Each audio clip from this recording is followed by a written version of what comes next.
everybody, welcome to my channel. My name is Alex and today I'm going to be bringing you my November wrap-up. So first of all, you probably noticed something different about my background. The day that we're filming this, actually tomorrow, we're getting a bunch of new furniture delivered, and one new piece that we're getting is a new bookshelf. So I don't have my books right now. We had to take out the bookshelf that we had, but I am going to be bringing you guys a whole video about getting rid of our old bookshelf, bringing in the new one, and I'm probably going to do a bookshelf tour along with that.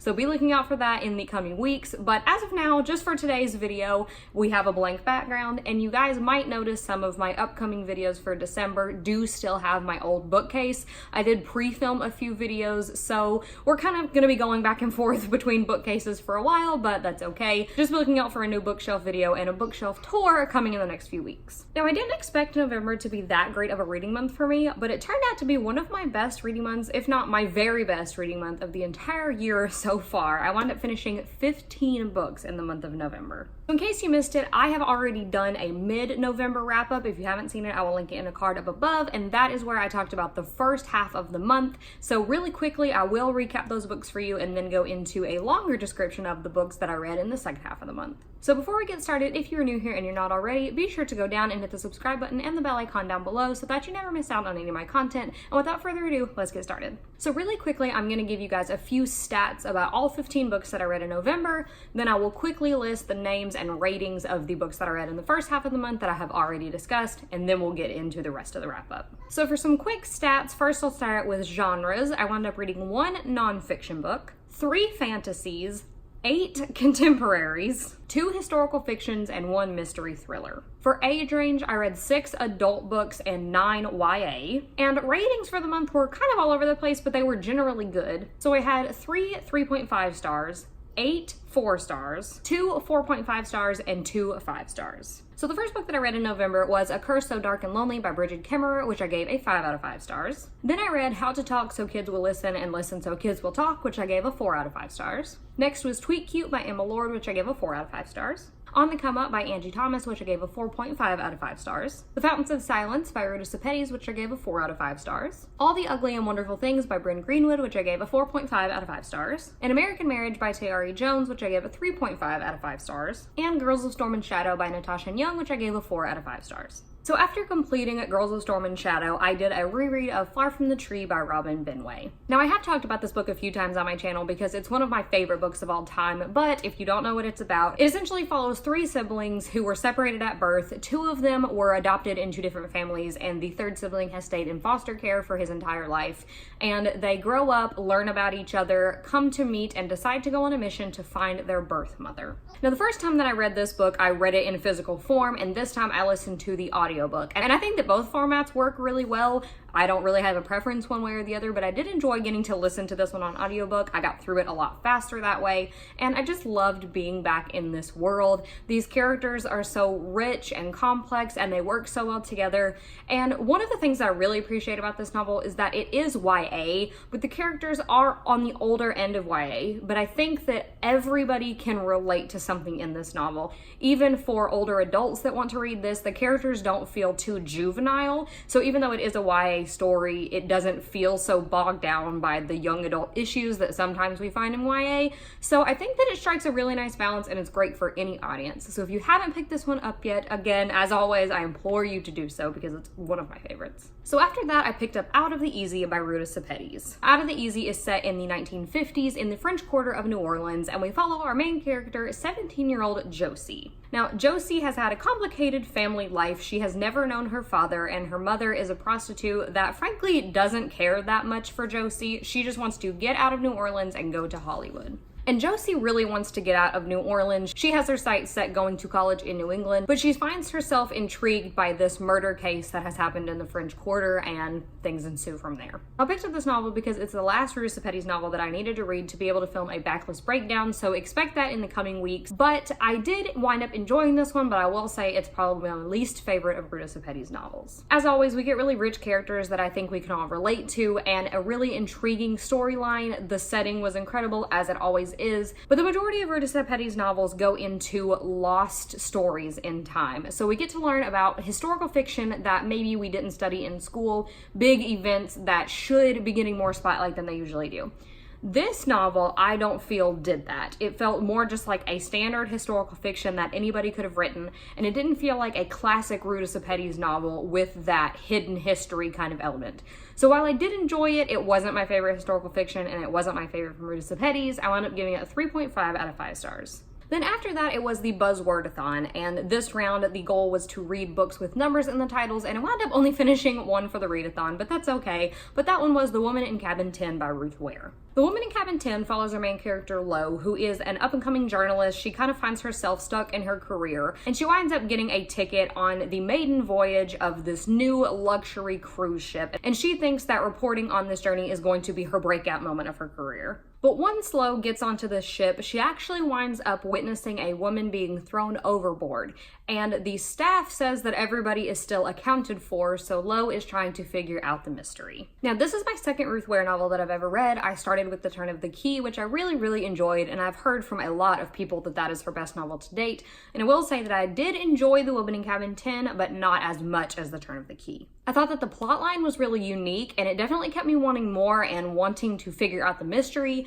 but it took a turn that I didn't really expect, which I guess is kind of the point, but it wasn't my favorite. I didn't find this book to be as thrilling or mind-boggling as The Turn of the Key was, but overall I still enjoyed it. It was kind of just a middle-of-the-road mystery thriller for me. I wound up giving it a 4 out of 5 stars. After that, I finished a really quick read, and that was The Deal of a Lifetime by Fredrik Backman. Now, this is a novella by Fredrik Backman, and it's very short. The audiobook is less than an hour long, so I don't want to say a ton about the plot because anything that I really would say would be a spoiler. But essentially, it's a father telling a story to his son, and it's kind of talking about determining what's really important in life. Now, this tale is set on a cold winter's night around Christmas time, so it was the perfect time to read it as we're starting to get into the Christmas spirit.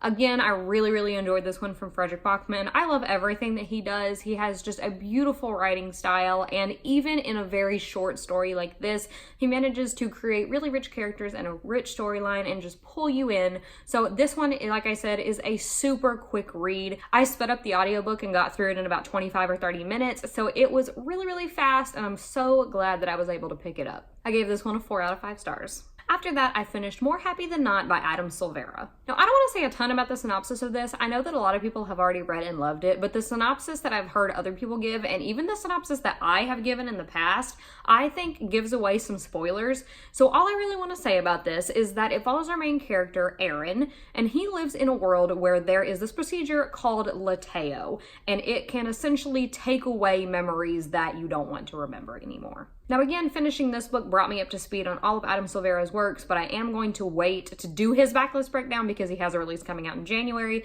But anyway, this is again probably my least favorite of Adam Silvera's books so far. I think that this was the very first work that he published, and I think that that shows.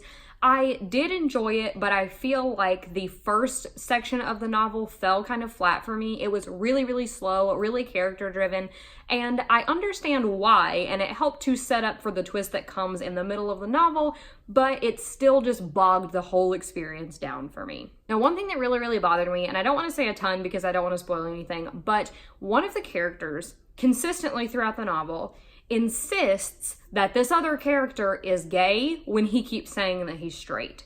So he just keeps, and it's not even I think that he may be gay and might just not want to tell anybody. It's, I know that he's gay, he's lying to himself, yada yada. And that really rubbed me the wrong way. I just don't think that it's anybody's place to put any label on anybody else. Whether that person was telling the truth, or maybe that's just how he chooses to identify right now, maybe he's questioning.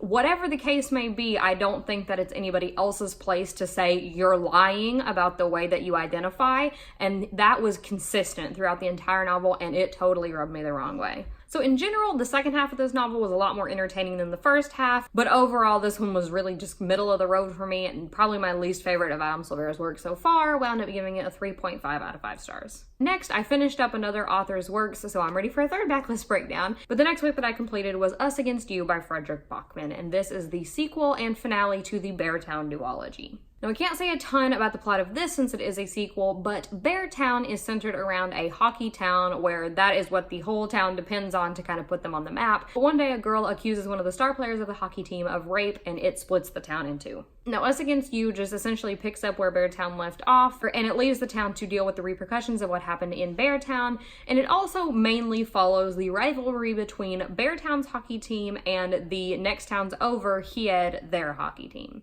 Now, I felt the same way with this one as I did with Beartown. I really enjoyed it overall, and I loved getting to know these characters and getting to reconnect with them in Us Against You, but it did take me a while to get into it in the first place. There are a lot of characters, and this is an incredibly character-driven story, so if you need a plot to push you through the novel, I don't think that these are the ones for you. But in the beginning, it took me a while to get acquainted and reacquainted with these characters, but by the end, I was really glad to be on the journey with them. I listened to this one on audiobook, really enjoyed the narrator. Nothing bad to say about this, just like any of Frederick Bogman's other works. I wound up giving this one a 4 out of 5 stars. Now, the last book that I completed in the month of November was Shadow and Bone by Leigh Bardugo. Now, this one and Us Against You were actually originally on my December TBR, but I wound up being able to squeeze them into November, and this one was a really fast fantasy read. So in case you have no idea what Shadow and Bone is about, it follows our main character, Alina Starkov, and essentially she discovers this dormant power that she didn't know that she had, and she is whisked away to the royal court to be trained as a Grisha, and everyone is hoping that her newfound power is going to save the world, essentially. Now, I am a little bit familiar with the Grisha world. I have read the Six of Crows duology, but I will say, while I enjoyed it,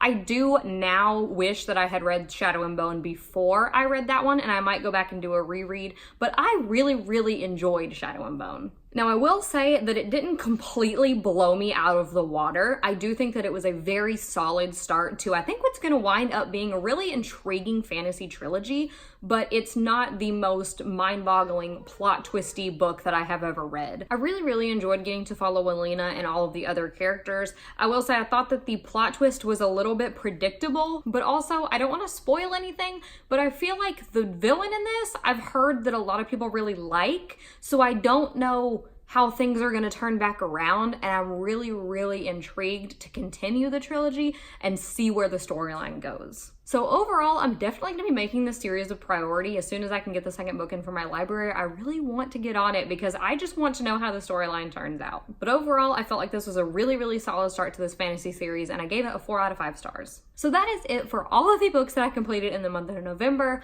I will go ahead and let you guys know the books that I have started on for the month of December. First, I am about a quarter of the way into Frankly in Love by David Yoon. This is one that I actually started earlier in the year and got about 50 pages in, but wound up having to put it down. I picked it back up because I got it from my library as an ebook, and I'm really enjoying it so far. And then the one that you guys are probably the most excited for me to be reading is Red, White, and Royal Blue by Casey McQuiston. I finally started it. I'm about 70 pages in and really loving it so far, just like I hoped that I would. I'm also listening to the audiobook for Truly Devious by Maureen Johnson, which is not one that I expected to pick up this month. This is one that I had actually put a hold on through Libby through my library, and it said that it wasn't going to be ready for about 8 weeks, and I had planned to start the month with the Diviners audiobook, which is not yet ready for me, but Truly Devious popped up as a skip the line loan, so I figured it's relatively short. It's about 10 hours long, so I figured I might as well go ahead and get it out of the way. I think I'm about a quarter of the way through it so far and really enjoying it. And finally, I am doing a buddy read with my friend Kirsty, and we are reading Everything I Never Told You by Celeste Ng.